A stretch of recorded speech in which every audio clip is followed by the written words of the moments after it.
Welcome to Pushing Forward with Alycia, a podcast that gives disability a voice. Each week, we will explore topics like confidence, ambition, resilience, and finding success against all odds. We are creating a collective community that believes that all things are possible for all people.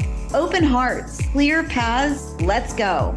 Welcome back to Pushing Forward with Alycia. I'm Alycia, and today we're going to talk about storytelling. There are some stories that don't follow an exact straight line, and ones that also can shape memory, identity, and maybe have a little bit of effort in disruption here or there. Today's guest is someone who reimagines what storytelling can be. Molly Gaudry is the founder of Lit Pub and the author of We Take Me Apart, a finalist for the Asian American Literary Award. Congratulations. Very nice. She is on the short list for the Penn Osterwheel. Her latest book, Fit Into Me, a novel, a memoir, is deeply personal, and it is shaped through a lot of her experiences with having concussion. Interesting. This is the first time on the show that we're talking about concussion. Very interesting. She's got advanced degrees in fiction, poetry, and she teaches at Stony Brook University and the Yale Writers Workshop. Very impressive. I'm so excited to hear your story. Welcome to the show, Molly. It's so nice to meet you. Thanks, Alycia. It's really my pleasure to be here. Awesome. So we've only had a couple professional writers on the show thus far, so I'm really excited about hearing your journey. And I would love to start with your life, maybe before books, before academia. Tell us about you. Where did you grow up? When did storytelling first become something that not only you enjoyed, but became something you needed in your life? So I was born in Korea and then adopted and growing up in Ohio, Northeast Ohio, by the time I was 3 years old. I'm not entirely sure that this is completely accurate, but I believe there was morning preschool and afternoon preschool. And I think that my parents put me in both because of the language barrier. They wanted more time socializing, more time speaking English. By the time I got to kindergarten, I was reading and writing stories. There was a kindergarten teacher and an aide in the room. I don't know why, but my desk was separate from everybody. I was working on workbooks and other kids weren't. So I don't really know. I'd have to talk to my dad to see if he knows more about that. But when you asked this question, that's immediately what I thought about, was sitting separately from everybody else in kindergarten. I think it might have something to do with the fact that I had extra preschool. I feel like there's something related there. But yeah, I had these little story book. I was reading and writing stories. That's what I remember from kindergarten. Do you think that was like language barrier coming into Ohio and starting to learn English from overseas? Maybe that is where it all began. Yeah. I mean, it'd be interesting to think about I've honestly never really thought about this. My dad tells a story that when I learned how to say dad in English, maybe daddy, at first I was calling him appa, like Korean for dad. Then it was appa daddy. That's what I call him, appa daddy. And then I dropped the appa, then just moved over to daddy. He tells that story, appa daddy. I'm your appa daddy. I don't know. I think maybe my coming to myself and understanding who I am existentially. Little kids, they look in the mirror, like that kind of thing. I just wonder if some part of my sense of myself is in some way related to coming to language in that way at that time. I don't know. It's interesting to think about. That is interesting. I'm just guessing, but it feels almost like your way of storytelling back then when you were trying to navigate probably new friends, new school, new language, new life, new parents, new environment, all the things. You've maybe found that to be a way for you to tell your story through drawing and writing and communicating that way. That is interesting. If that is the case, it seems that this is embedded in you from way back when. Yeah. As you started to go through school, when did your love for writing really begin? I can remember making little booklets, like construction paper covers, folded in half, telling stories, writing stories. I remember I wasn't the best math student in grade school. I wasn't the best history student, but a lot of my teachers along the way would let me do extra credit to save my grade. I remember I wrote a story that took place in ancient Greece, which was a history extra credit. I wrote a story about some sort of science thing that was for a science class. I think it was very much supported along the way. It's funny because before this conversation, if somebody had asked me, who's had the biggest influence over your writing life, I probably would have said my creative writing professors from college. But it's interesting now to think about how much support there was along the way, just learning to read and practicing those reading and writing skills. As a teacher now, I'm like, extra credit's just more work for them. It's just really cool. But yeah, there was so much support along the way. You mentioned some of your professors being some of your mentors. I love that, actually. I feel like a lot of us have a coming of age at university at some point where there's a professor, there's somebody in our lives that sees something in us that maybe we're not ready to see yet or we don't acknowledge. Can you talk a little bit about that? In the spring of 26, I was at the annual writing conference, and it was in Baltimore this year. It's my first time back in over 12 years, I think. I went as a representative of my department at Stony Brook. I bumped into my two professors from undergrad, Michael Griffith and Brock Clark. They were both at the University of Cincinnati when I was an undergraduate. I got to see them both and just tell them that if it hadn't been for them and their faith and belief in me, that I could do this. I was so grateful. I told them I'm just so grateful. And it was great to get to see them both together and tell them that. At that moment, one of my students walked up to me and was just like, I just wanted to say hi. And then I was able to tell those two professors, I was like, this is one of my former students, Amy, and her book is coming out next year. It felt like 3 generations. So there's a slightly longer story, but the story is that I was not a great undergraduate in a lot of my other classes, but they saw something in me in the creative writing classes that they were teaching. I don't know what happened behind the scenes, but one day they said, come meet us. I showed up and they said, we've done something for you. The English department has agreed to let you into the master's program because all students were fully funded. They were like, for the first time, the department is not going to fully fund a master's student. We will cover 80% of the tuition. You're going to have to come up with the other 20%. And we don't really trust you in the classroom yet. So you're going to have to work in the writing center to get your stipend. If you go to all of your tutoring shifts and you get all A's the first year of the master's program, then in the second year, you'll get the same package as everybody else. The reason that they did that, the way they explained it to me, is that my grades were so bad. I think I had a 2.0 and I was on academic probation. So you're never going to get into graduate school. There's going to come a time where maybe if you want to pursue this path and you want to go get an MFA or something, you have to let us do this for you because you will then have proof that you can do graduate level work.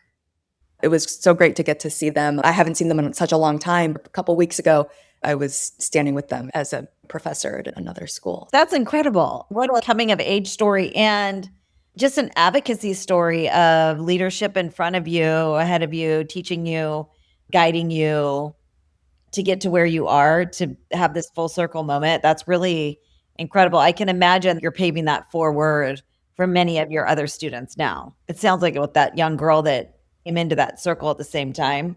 Yeah. And in fact, for a while, I had run this website and small press, LitPub. I think we started in 2011 and I got here at Stony Brook in 2020. So I think in 2022, I decided to pass the torch to 3 Stony Brook students that had graduated at that point. One was a fiction writer, one's a nonfiction writer, one's a poet, and they now run the site as a literary magazine. And each one is the editor of their respective genre. Amy was the nonfiction writer. Yeah, I just feel like my sort of pet project, and I put a lot of time and effort. It feels like it's in good hands. That's amazing. Yeah, with these 3. Okay, can we talk a little bit about some of your books and your writing? I know that your latest book, I believe, is Fit Into Me. and it feels like a powerful anchor for this entire conversation. The book explores identity, memory, and what it means to live in a body that doesn't always feel predictable or even whole. Can you talk a little bit about this, your journey with it, just the whole story? Yeah. I just brought up the writing conference. It's AWP, the Association for Writers and Writing Programs, annual conference every year. It's in a different city every year. I guess in 2011, I hit my head. I was getting my MFA and I hit my head. I was endurance training in preparation to try out for a roller derby team in Washington, D.C. I wanted.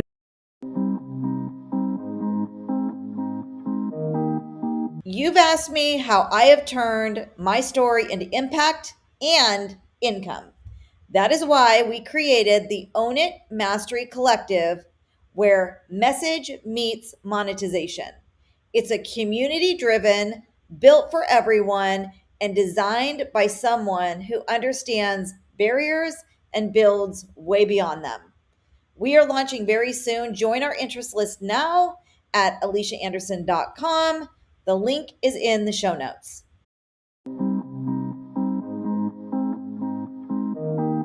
Wow. Try out for the DC Roller Girls. So That's incredible. I was endurance training. I was outdoors and I hit a rock or something and just right into the ground. I got a concussion. I didn't really think anything of it. It was bad. I was banged up. It was on the weekend, so I waited because I wasn't going to pay for emergency room fees or anything. But I waited and I went to the student health center on Monday.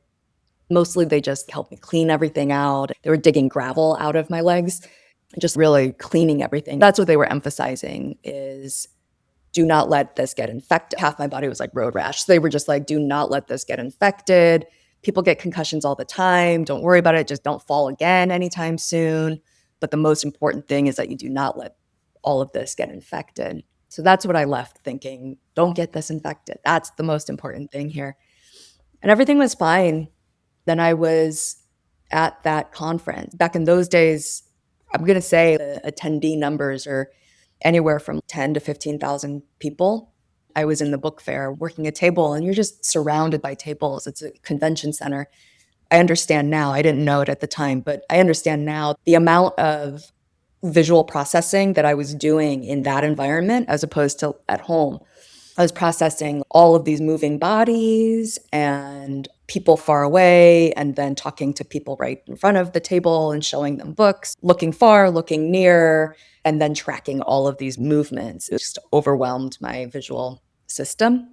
Everything just turned into double vision and I couldn't fix it. So I was just seeing like this for months. It took a really long time before I found a doctor who was able to diagnose and then send me in the right direction.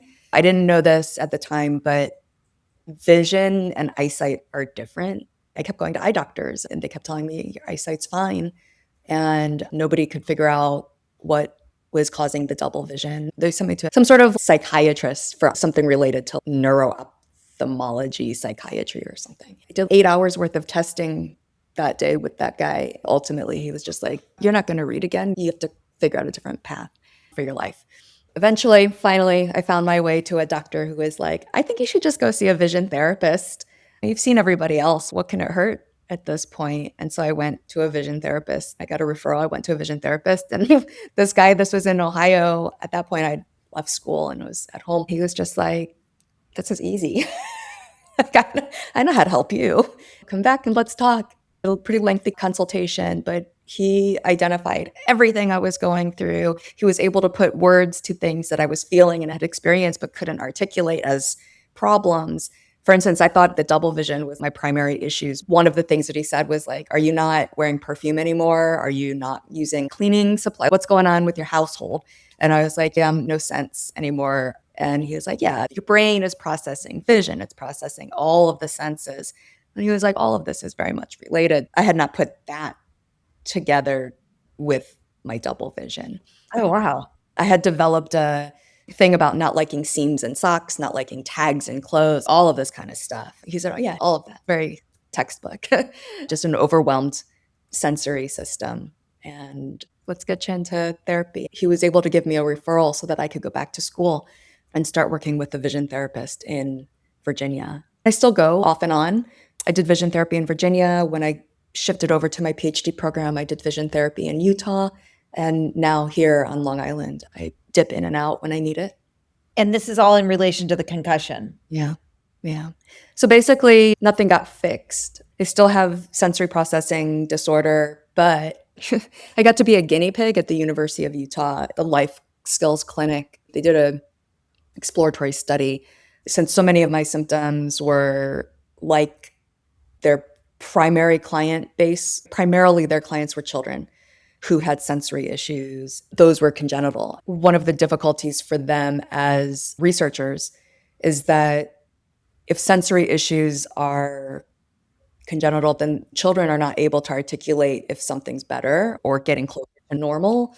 And then on top of that, parents are bad indicators of a successful week of treatment or not. That week, the therapist had sent the child home, like, when you're overstimulated, try doing this.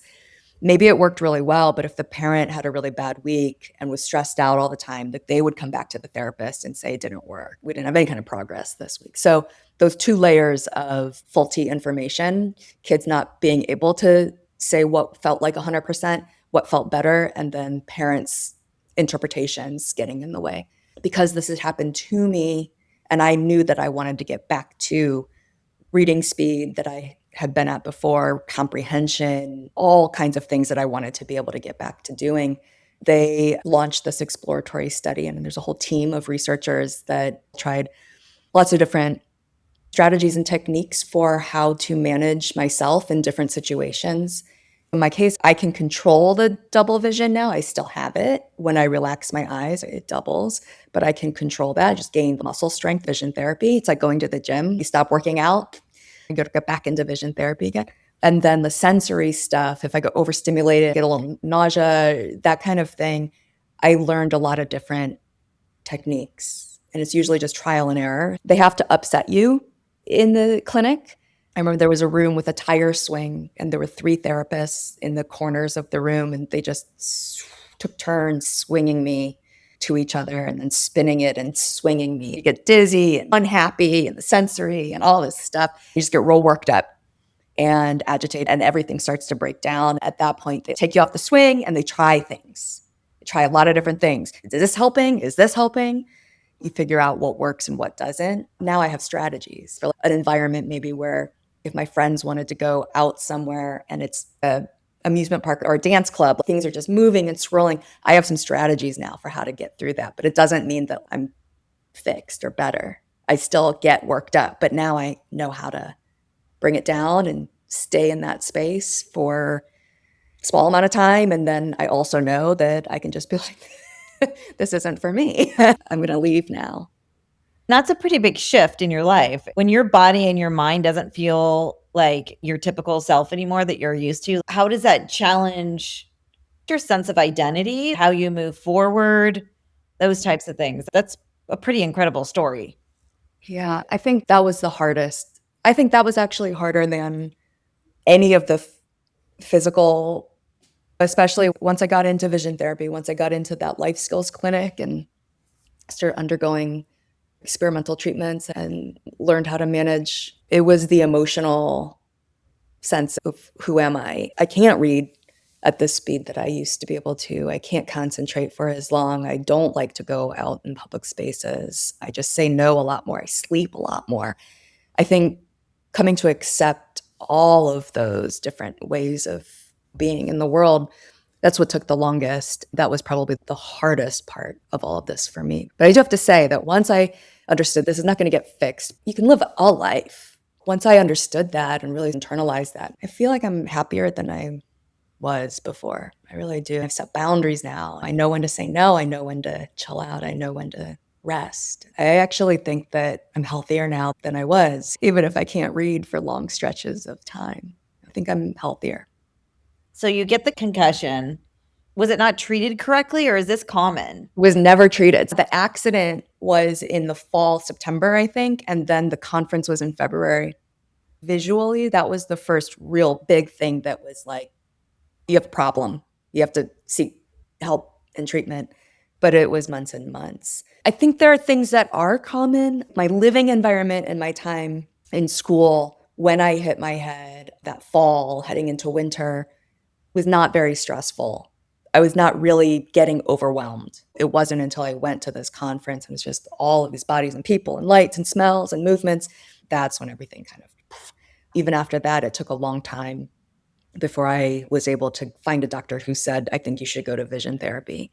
I have heard from people since then. In one very specific case, somebody had a concussion, knew she had a concussion, and started experiencing things she remembered that I had been posting on social media about back in those days. And she was like, okay, so now I understand more about what that was like. I guess the reason I bring it up is because so many of the experiences were the same, physical experiences, nausea, visual disturbance, a short temper. That was one that we talked about because in a heightened state of anxiety, just faster to react and snap. But I don't think treatments are the same for everybody. In my case, vision therapy helped me because the primary thing was vision and learning to control the muscles that allow me to keep my two eyes working together. And you said that post-concussion, you feel more settled, happy. I forget the words that you said exactly. Before your concussion and the version that you were versus the version that you are now, what would you say to them? Before, it was just nonstop. It was just always working. I was always working. As always, I would say yes to everything. I feel like I even gave panel talks as a panelist for how to do this thing, how to be a writer. I feel like I used to also say to other people, you just have to hustle. You have to say yes when opportunities come your way. I think I was even preaching this work mentality. It's an odd thing right now for me to say, I don't know if that's so healthy. I have a full-time teaching position, so that puts me in an interesting position to be able to say, it's okay to say no sometimes. I understand in this time of academic precarity, it feels like there is no other choice but to hustle and to say yes to everything so that you're doing more than the next person. But I wouldn't say that's healthy mentally or physically. I agree. We are in such a hustle culture. I think that's a great takeaway and a great lesson. Sometimes it takes these traumatic experiences in our lives to step away for a moment and go, okay, how do I not only need to shift, but what's the lesson here that I can take forward? That's really powerful. So you have this new book. Tell us about it. How do we buy it? What are we going to learn from it? I don't know if there's anything to learn from it. I'm going to point people directly to the publisher's websites, Rose Metal Press. If any of their other books on the catalog look compelling, then add to cart. I would recommend for this audience, Naomi Cohn's The Braille Encyclopedia, maybe both of ours. My book is part nonfiction, part fiction. And the nonfiction is really about this time of my life and making peace. I don't even want to say that, but coming to terms with a new body. I'm very uncomfortable being emotional or vulnerable to expose these raw, more wounded sides of me. Part of the project of the fiction is like, is there a way that I can transpose some of this into fiction where there can be more vulnerability? Because you can externalize that onto a character. So she's not going through brain injury stuff. She's just going through men. Just some of those states of confusion, states of emptiness, states of anger and helplessness and frustration, all of that she can experience in ways that I don't think happens in the nonfiction when I'm talking about these experiences. I don't think that there's anything to learn from the book. The nonfiction, it's not one of those stories that resolves and says, I'm healthier now. It is more like, this happened, and here we are. It doesn't really resolve. It resists the idea that there's a lesson to be learned or a positive takeaway. I think that's maybe the thing. The book insists upon a kind of ambiguity. Here's a story of what happened, and there's a beginning and a middle and an end in this book, but it's not over. It didn't end. I'm still living that. But I will say that there are lots of quotations like over 100 quotations. There's a lot of other books that I reference in this one. On a lighter side of the book, I would say just a love of reading. And for me, how I just fought to get some of that back in my life. I think there's a takeaway of what reading and writing means to me and how hard it was to face the idea of letting it go, and then what it was like to fight for it. I love that. And I feel like a lot of us that go through really any type of disability or life altering phase, there are things that we feel like we're going to lose completely.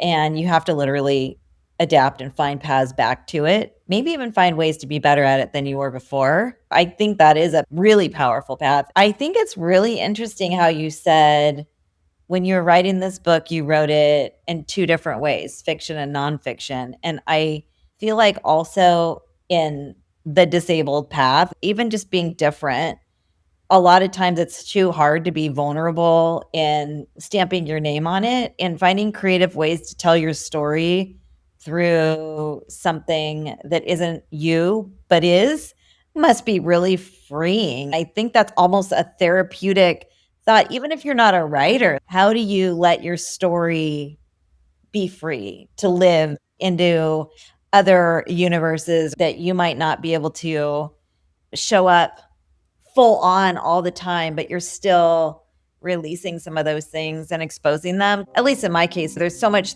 therapy that happens when you start to share little pieces of the hard stuff.